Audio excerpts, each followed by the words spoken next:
Hey everyone, today I'm going to talk about something that every artist goes through, and it's very real, and I suffer from it occasionally, and I'll tell you specifically when this happens to me and how I get myself out of it. So we are talking about that dreaded creative drop. The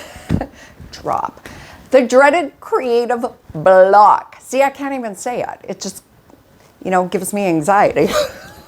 Because it's very real and it happens.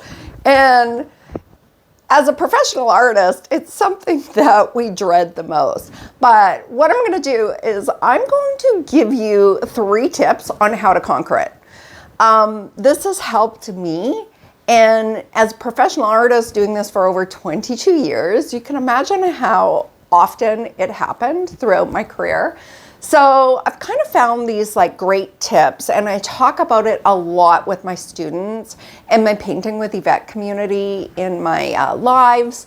And it's really helped my students get over this. And I practice this when I go through it, and I do. I specifically go through creative block when I'm on hiatus or I take a vacation.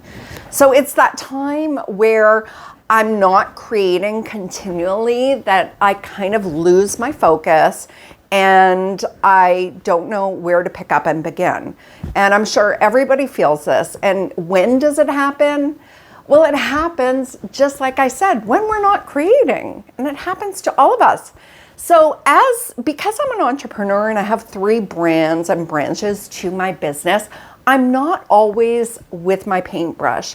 There's so much that I have to do that is not specifically related to my paint and brush, where it's either I'm doing the digital portion of it, I'm scanning, I'm working on my content, I'm conceptualizing, I'm in meetings, I'm doing my budget, I'm working with numbers, I'm making phone calls, or I'm meeting with customers or clients, trying to figure out what their vision is.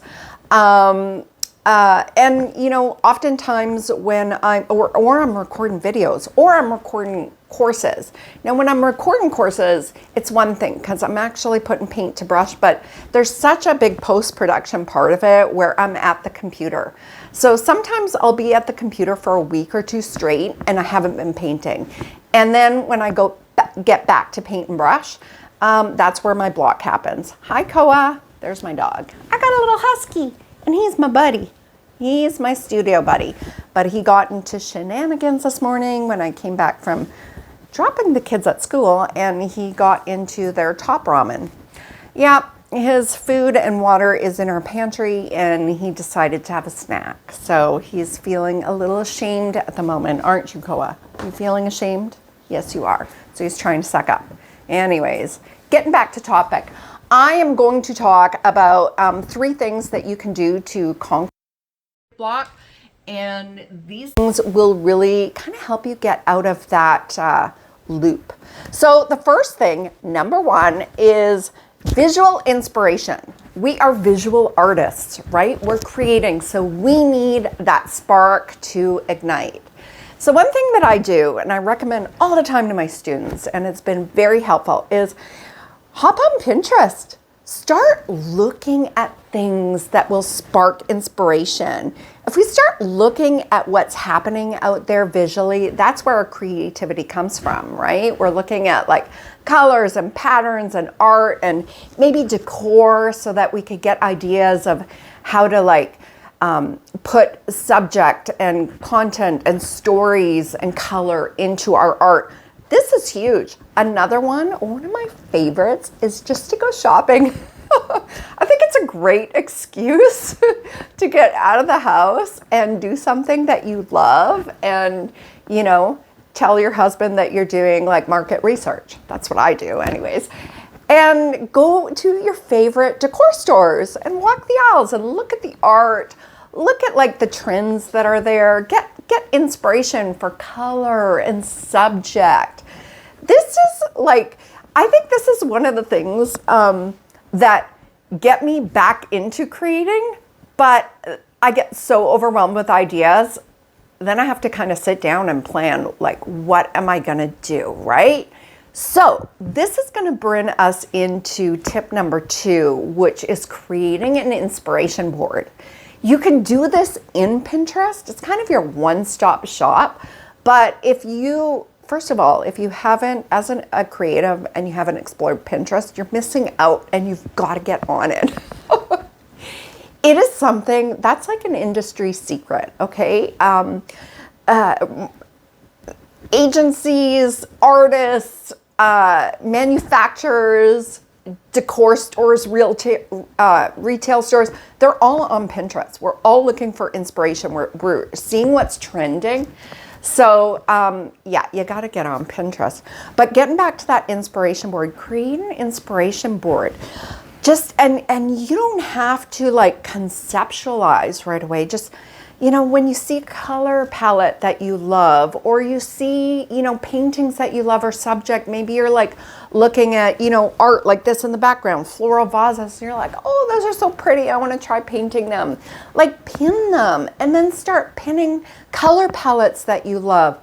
This will start kind of giving you that itchy bug, like, I gotta paint, I want to do this so bad.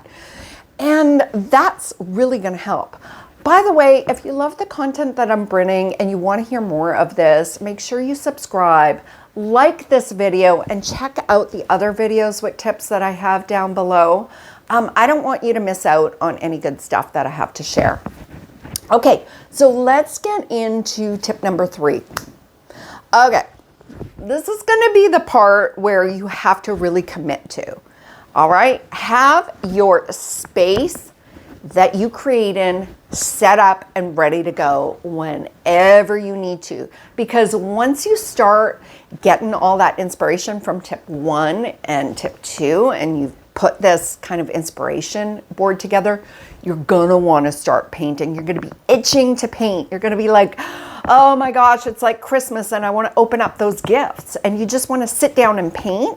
But if your space is not set up to create, that's going to give you a roadblock, because you're going to go, oh, I got to get my stuff out, and I got to get my water, and I got my brushes. So I always say, this is huge, is just make sure that your space is ready to go, so you're ready to create. And then once you have all those goodies, you've got your inspiration, your visual inspiration from tip 1, you've got your inspiration board from tip 2, then you can get down and start creating. And part of tip number 3, having everything set up, is you want to create daily. We get that creative block when we stop creating. So it doesn't mean you have to create and paint a masterpiece every time or every day. But even if you're just sitting down and doodling, or you're conceptualizing, or you're, you know, making little paint swatches, which is what I do sometimes when I'm conceptualizing, you know, a color scheme, I will do things like this. I will doodle. I will make little like guides, like, oh, these are the kind of flowers. And I'll just start painting little flowers on a piece of paper. This is me conceptualizing. I haven't put a whole plan together, but I kind of need to take baby steps in getting myself back into the mode. And then once I start painting, what happens is like these ideas start formulating in my brain, and then I have to create a painting. So I hope this has helped. Please let me know if this is helping you with your creative block. I would love to hear your comments. Give me a situation where you got into that funk and how you got out of it, because tips are always great for my viewers. They love as much information as they can. Make sure you subscribe, like. I don't want you to miss out on any more tips. And we'll see you next time. Signing off, Yvette St.Amant here. Have a great day.